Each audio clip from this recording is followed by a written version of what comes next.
صباح او مساء الخير على حسب الوقت اللي بتشوفوا فيه الفيديو ده. اللي ما يعرفنيش انا ميار الليثي، وفيديو النهارده هيبقى جيت ريدي ويز مي لفطار الكليه. الناس اللي عارفاني هتقولي مش انت يا ميار اتخرجتي؟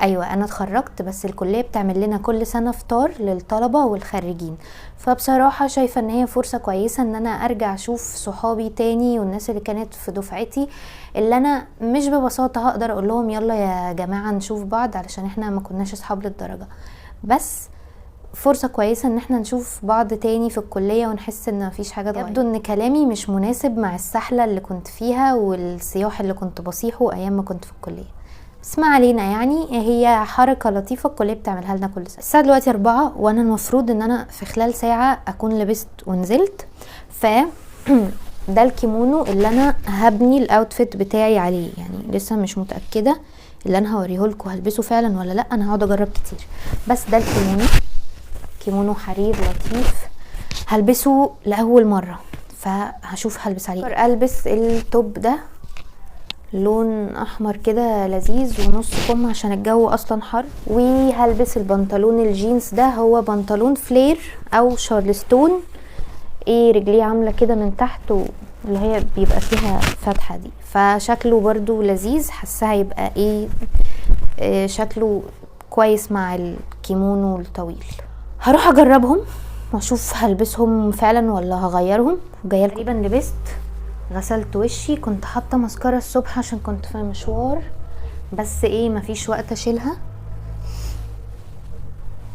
غسلت وشي بالغسول بتاعي وهبدا احط معاكم الميك اب، وفي الاخر هغير الطرحه والبس بقيه الاكسسوار بتاعي. اتكلمت عليه كتير قوي في كذا فيديو قوي قبل ما اخرج من البيت احط برايمر، وعلشان البرايمر مش صح ان انا طول الوقت احطه على وشي، فبستخدم برايمر سيرم بتاع دكتور ريتشل، المفروض ان هو علاجي او حاجه تجميليه، بس انا بستخدمها بغرض يعني برايمر تحت الميك اب. ايه فايدته؟ فايدته ان هو المسام اللي جوه البشره دي اللي بتبقى ظاهره يخليها سموث شويه ومش باينه، ف هحط منه.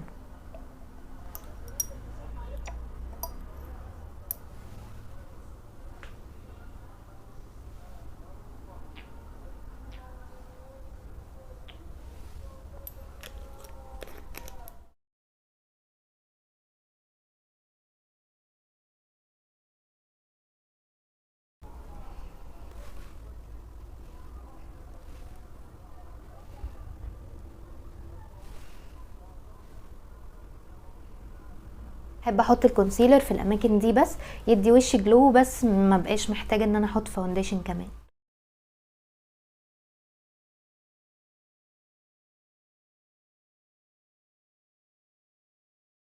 مش هحط باودر مثبت علشان يعني مش عايزه افور قوي في الميك اب، عايزه وشي يبان شكله طبيعي. هحط بس دلوقتي ايلاينر وهعمل وينج بسيطه كده.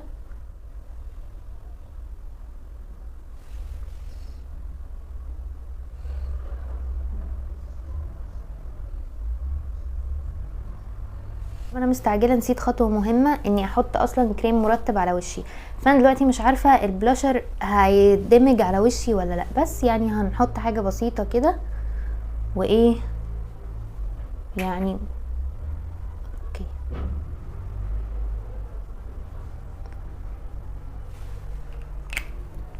الاسبونج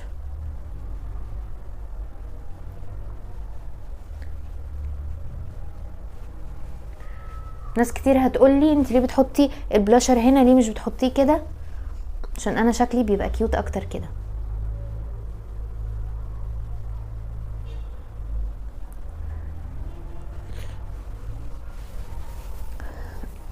بس لون بسيط، مش عايزه اكتر من كده، مش عايزه افور قوي. مفيش لاش كيرلر للاسف، فهعمل كده على رموشي عشان تاخد فوليوم كده وكيرل لفوق. اعمل اوفرلاين بس بسيط لشفايفي،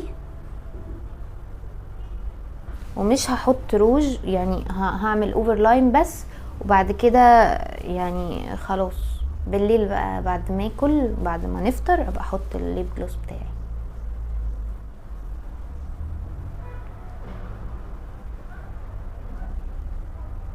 بس كده البس خواتم الريزن بتاعتي وهشوف الطرحه اللي هلبسها هتكون عامله ازاي. فبصراحه البس الطرحه السودا ولا الطرحه دي، حاسه دي هتكون اظرف، بس مشكلتها ان هي ما بتثبتش بسهوله، يعني حاساها حتى لايقه كده على الميك اب. مش عارفه اسيبها. اوكي لا خلاص هلبس السودا اهو.